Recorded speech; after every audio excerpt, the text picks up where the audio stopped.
राम राम भाइयों, मेरा नाम अनिल सोलंकी है। मेरे यूट्यूब मंच लाउड जाट वॉइस में आप सबका स्वागत है। दोस्तों, आज आपको दो घटनाएं सुनाता हूँ और फिर वीडियो का सार आपको बताऊंगा कि ये वीडियो बनाने का मेरा मकसद क्या है।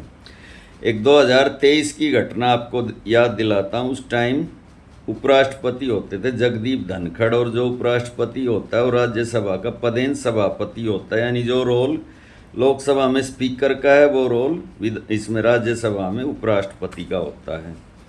तो हुआ ये था कि उपराष्ट्रपति जगदीप धनखड़ ने विपक्ष के 40 सांसदों को बर्खास्त कर दिया था, और वो बाहर मकर द्वार पे बैठ के अपना प्रदर्शन कर रहे थे।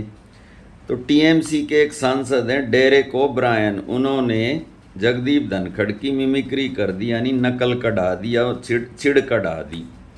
तो दोस्तों, शाम को जो टीवी पे जो गोदी मीडिया के चैनल हैं उस पे बीजेपी के प्रवक्ता उछलने लगे।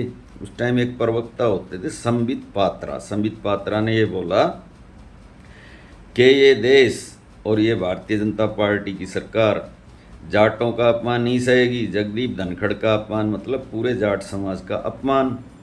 तो तब मैंने एक वीडियो डाली थी अपने चैनल पे। मैंने ये कहा था कि जाटों को अपने दुख के लिए किराए के रोने वालों की ज़रूरत नहीं है। अगर हमको रोना होगा हम खुद रो लेंगे, हमको भाजपा वालों की कोई ज़रूरत नहीं है। खैर, वो अपमान तो जगदीप धनखड़ ने सहा के नहीं सहा, जाटों ने सहा के नहीं सहा, लेकिन जिस ढंग से जगदीप धनखड़ को उपराष्ट्रपति के पद पर से हटाया गया, वो अपमान तो दोस्तों पूरी दुनिया ने देखा। और फिर कोई प्रवक्ता नहीं आया, ना किसी ने ये कहा कि ये पूरे जाट समाज का अपमान है। आज मज़े की बात देखो, जगदीप धनखड़ 1 साल से ऊपर हो गया उसको पद से हटे हुए। उसको सरकारी आवास नहीं दे रही है सरकार, ना उसकी पेंशन कर रही है, और वो खुद भी एक डरपोक आदमी है दोस्तों। नहीं तो आपके सामने उदाहरण है विनेश फोगाट का, उसको भी तो ये सरकार और इसके आदमी खेलने से रोक रहे थे। अगली कोर्ट में गई, कोर्ट से जीत कर आई, भले ही कुश्ती हार गई, लेकिन उनको तो हराया ना जो खेलने से रोक रहे थे। तो जो आदमी खुद ही अपने हक की आवाज़ ना उठाए, उसका समाज क्या साथ देगा। अब दोस्तों, मैं आपको दूसरा एक और उदाहरण अभी बताता हूँ। एक भारतीय जनता पार्टी की सरकार में मंत्री होते थे रवनीत सिंह बिट्टू। होते क्या थे, अब भी हैं, रवनीत सिंह बिट्टू। तो ये रवनीत सिंह बिट्टू है कौन दोस्तों? ये पंजाब के एक जट सिख परिवार से ताल्लुक़ रखते हैं, और इनके दादा का नाम था सरदार बेअंत सिंह। वो झज्ज गोत्र के जट सिख नेता थे। और दोस्तों, जो पंजाब के अंदर 11 जट सिख मुख्यमंत्री हुए हैं उनमें वो भी थे, और वो स्पेशल मुख्यमंत्री थे क्योंकि उन्होंने पंजाब के अंदर आतंकवाद को ख़त्म किया। पंजाब के अंदर वो शांति लेकर आए, इसकी कीमत उनको चुकानी पड़ी। उनकी हत्या हुई थी, उनके शव के चीथड़े उड़ा दिए थे आतंकवादियों ने। तो दोस्तों, मैंने आपको अपने कई वीडियो के अंदर जो पंजाब में जट सिख मुख्यमंत्री हुए हैं उनके नाम बताए हैं। आज मैं फिर से बता देता हूँ। कांग्रेस में प्रताप सिंह कैरो नंबर 1, दरबारा सिंह नंबर 2, नंबर 3 बेअंत सिंह, जिनके पोते रवनीत सिंह बिट्टू है, नंबर 4 हरचरण सिंह बराड़, नंबर 5 राजेंद्र कौर भट्टल, और नंबर 6 कैप्टन अमरिंदर सिंह, जो कि 2 बार सीएम रहे। 4 सीएम अकाली दल से भी रहे हैं। प्रकाश सिंह बादल 5 बार, जस्टिस गुरनाम सिंह 2 बार, लक्ष्मण सिंह गिल 1 बार, और सुरजीत सिंह बरनाला 1 बार, और 1 बार भगवंत मान आम आदमी पार्टी के।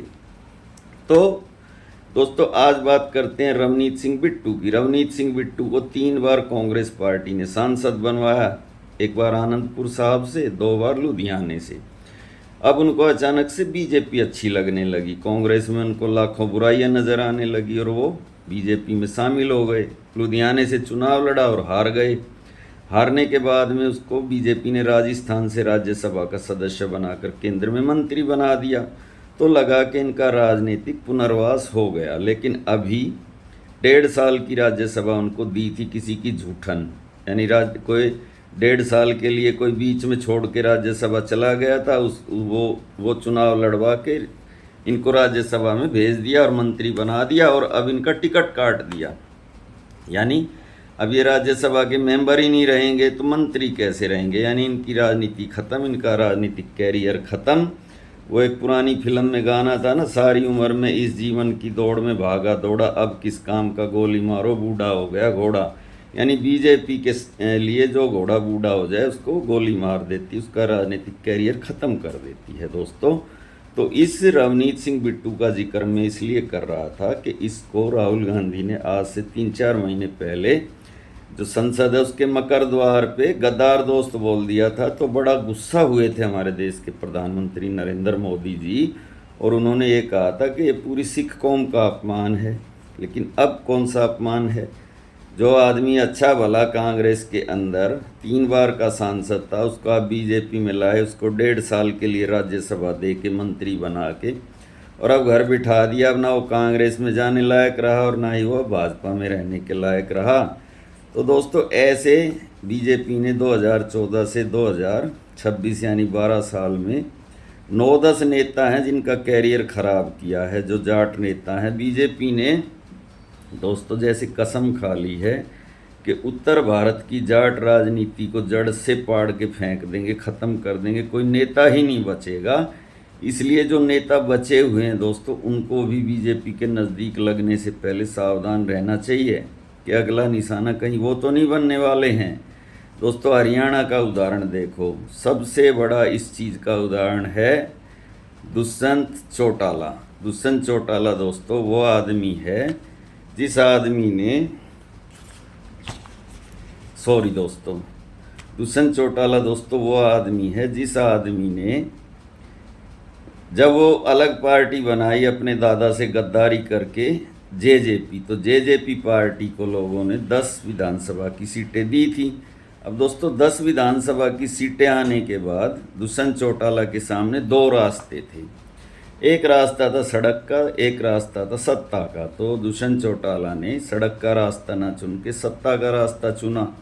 सत्ता में उसको उप मुख्यमंत्री का पद भी मिल गया, ईडी सीबीआई के छापों से इम्यूनिटी भी मिल गई और उसके पापा को जेल से भी रिहा कर दिया गया। लेकिन आज हालात ये हैं कि दुष्यंत चौटाला अपनी जमानत जब्त करवा के घर पे बैठा हुआ है। अगर वो सड़क का रास्ता चुनता दोस्तों, उसके परदादा जो थे चौधरी देवीलाल, उसका मैं एग्जाम्पल देता हूँ। दुष्यंत चौटाला ने उस समय ये सोचा कि अगर मैं बीजेपी के साथ नहीं गया तो मेरे ये 10 एमएलए टूटकर बीजेपी में चले जाएंगे। उसके परदादा चौधरी देवीलाल की पूरी सरकार को तोड़ के भजनलाल कांग्रेस में चला गया था, लेकिन उसने सड़क का रास्ता नहीं छोड़ा। और फिर उसी हरियाणा की जनता ने उसके परदादा चौधरी देवीलाल को 1987 में 90 में से 85 सीटों का विशाल बहुमत दिया। तो जनता भी तो देखती है ना कि ये नेता हमारे लिए सड़क पे उतरा है, लाठी खा रहा है। ऐसे सत्ता सुख वाले नेताओं को जनता नहीं पसंद करती है दोस्तों। तो दुष्यंत चौटाला इसका सबसे बड़ा विक्टिम है। कुलदीप बिश्नोई को ले लो दोस्तों, एक इसको मैं कहूँगा बदकिस्मत शहजादा है जो कांग्रेस में रहता था। कांग्रेस में रह के वो हमेशा मुख्यमंत्री पद का दावेदार रहता था। आज उसके पिता भजनलाल को वहाँ गालियाँ देते हैं। रेखा शर्मा नाम की एक छुटभैया सी नेता है, राज्यसभा की सदस्य, उसने भजनलाल को बदमाश नेता बोल दिया। और मनोहर लाल खट्टर ने हिसार में खड़ा होके भजनलाल को 200 रुपये की रिश्वत लेने की बात, जस्टिफाई करने की बात बोल दी। तो दोस्तों आज क्या है कुलदीप बिश्नोई के पास? ना वो खुद लोकसभा में है, ना राज्यसभा में है, ना उसका बेटा विधानसभा में है। ऊपर से अपमान और होता है रोज। चौधरी वीरेंद्र सिंह को देखो, चौधरी वीरेंद्र सिंह के पास सर छोटू राम की लेगेसी भी थी। बेटा आईएएस ऑफिसर था, बेटे को भी नौकरी छुड़वा दी। और दोस्तों आज बेटा दाढ़ी बढ़ा के सड़कों पे धूल फांक रहा है। बीजेपी में गया, वहाँ कुछ मिला नहीं, अब कांग्रेस में आया तो यहाँ कुछ मिला नहीं, सब बर्बाद हो गया। तो ऐसे ही दोस्तों पंजाब में देख लो, सुखबीर सिंह बादल जिसके फादर 5 बार मुख्यमंत्री रहे, बीजेपी के साथ रहने के संगत का असर देखो, आज मेरे ख्याल 2 विधायकों की पार्टी बन गई। कैप्टन अमरिंदर सिंह 10 साल मुख्यमंत्री रहे, आज कुछ नहीं है उनके पास, वापस कांग्रेस में आना चाहते हैं। सुनील जाखड़ जिसके फादर 10 साल तक स्पीकर रहे लोकसभा के, कुछ नहीं है उनके पास, अध्यक्ष का पद था वो भी छीन लिया। ऐसे ही दोस्तों बहुत सारे उदाहरण हैं इस 9-10 साल के अंदर। जगदीप धनखड़ का भी मैंने बता ही दिया। जगदीप धनखड़ को लोग गद्दार कहते हैं, सतपाल मलिक को भी बहुत से लोग गद्दार कहते हैं। मेरे वीडियो के कमेंट बॉक्स में आके। दोस्तों, जगदीप धनखड़ वो व्यक्ति है जिसने 5 साल तक ममता बनर्जी की नाक में दम करके रखा जब वो गवर्नर थे पश्चिम बंगाल के। वो गद्दार तब हुए जब उन्होंने खाली एक ही बात नहीं मानी थी बीजेपी की, जो जस्टिस वर्मा पे इम्पीचमेंट मोशन लाने वाली थी बीजेपी, उससे पहले उन्होंने कांग्रेस के इम्पीचमेंट मोशन को स्वीकृति दे दी। बस उसी बात से वो गद्दार हो गए और उनकी कुर्सी से उनको हटा दिया गया। अदरवाइज तो वो बीजेपी के कहने से ममता बनर्जी के 9-9, 10-10 बिल रोक के बैठे हुए थे। ऐसे ही दोस्तों, सत्यपाल मलिक को भी कुछ लोग गद्दार कहते हैं। सत्यपाल मलिक ने दोस्तों धारा 370 हटाई कश्मीर से। वहाँ कोई गवर्नर जाने को तैयार नहीं था, सबको लगता था कि वहाँ जनता भड़क जाएगी, वहाँ पे विद्रोह हो जाएगा, लेकिन सत्यपाल मलिक ने बड़ा स्मूथली धारा 370 हटा दी। लेकिन क्योंकि उसने अपने किसान कम्युनिटी के पक्ष में आवाज़ उठाई, इसलिए लोग उसको गद्दार कहते हैं। तो दोस्तों, आज के वीडियो में मैंने आपको समझाने की कोशिश की कि बीजेपी की संगत में जो भी जाट नेता है, चाहे वो हिंदू जाट हो, सिख जाट हो या बिश्नोई जाट हो, उनका क्या अंजाम हुआ और जो बाकी बचे हुए हैं उनका भी क्या अंजाम होगा, ये सोचने की बात है। इस वीडियो को ज़्यादा से ज़्यादा अपने ग्रुप में शेयर करें, लाइक करें, कमेंट करें, चैनल को सब्सक्राइब करें, ज्वाइन करें, और जो भाई मेरी आर्थिक मदद करना चाहते हैं वो उस QR कोड को स्कैन करें। इस QR कोड को स्कैन करके मेरी आर्थिक मदद करें, जिससे मुझे आगे और वीडियो बनाने की मोटिवेशन मिले। थैंक्स भाइयों।